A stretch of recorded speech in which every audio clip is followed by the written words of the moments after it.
Yeah, former Open Series, very, very successful player. Ghost of Open Series past. Indeed. Back here battling. He is 5-2 at Grixis Control. Ross Merriam is 5-2 with Sultai Delver. You take a look at the board here. Young Pyromancer with a couple elementals. Looks like a goblin token out there from something. So we're enjoying this game in progress. Spagnolo at 4, Merriam at 10. The Tarmogoyfs are 4/5s. We'll see what these players are up to. In comes Young Pyromancer and an elemental token now. Young Pyromancer is the follow-up. Looks like Spagnolo is empty-handed. It's 7-4 in favor of Merriam. After what we just watched, it looks like we're tuning in now to a just pretty classic creature damage race. Yeah, just a normal game of Magic. Right. I mean, the cards are fancier and there's some weird eccentricities in the list, but it's just a normal game of Magic right now. Yeah.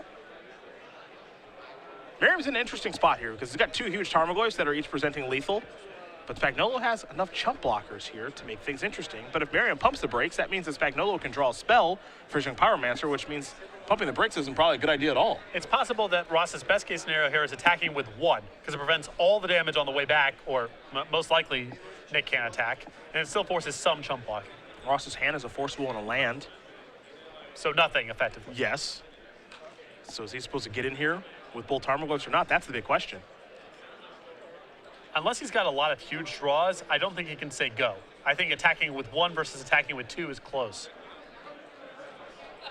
I like attacking with both, but Ross is very unsure. But I always like attacking with both. Play one way. You have to hope your opponent doesn't draw a spell, I guess. It's a tough spot for both players, you can see.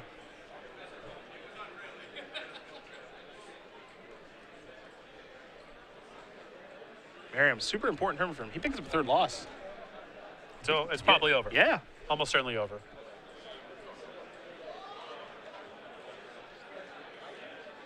He's trying to weigh the benefits of attacking with 1 Tarmogoyf, 2 Tarmogoyfs, or no Tarmogoyfs. And yeah, again, from where I'm sitting, we're walking to game 3, don't know what he's playing around. Attacking with 0 is not an option. Nope. It's got to be 1 or 2.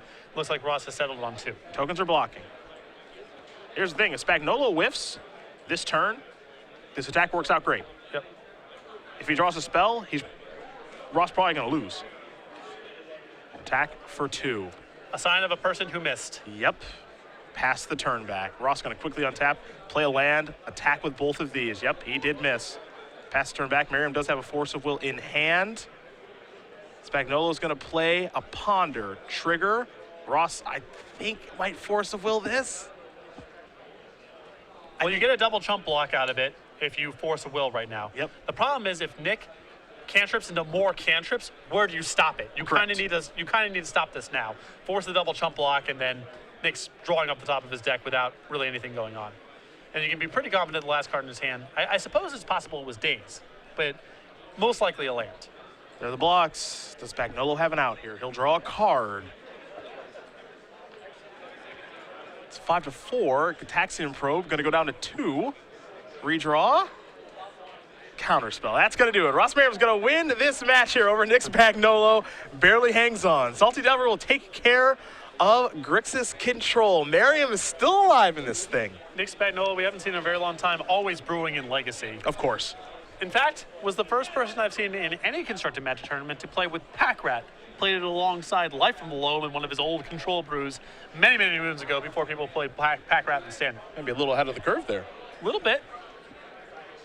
Fun to see him play. Unfortunately, picks up the loss here, his 3rd loss. We won't see him anymore this particular weekend. Ross Merriam, maybe we'll see more of you. He is 6-2 now with Salty Delver. 1 more round to go, though. No guarantee he even makes day 2. He's got to win next round. Yeah, and that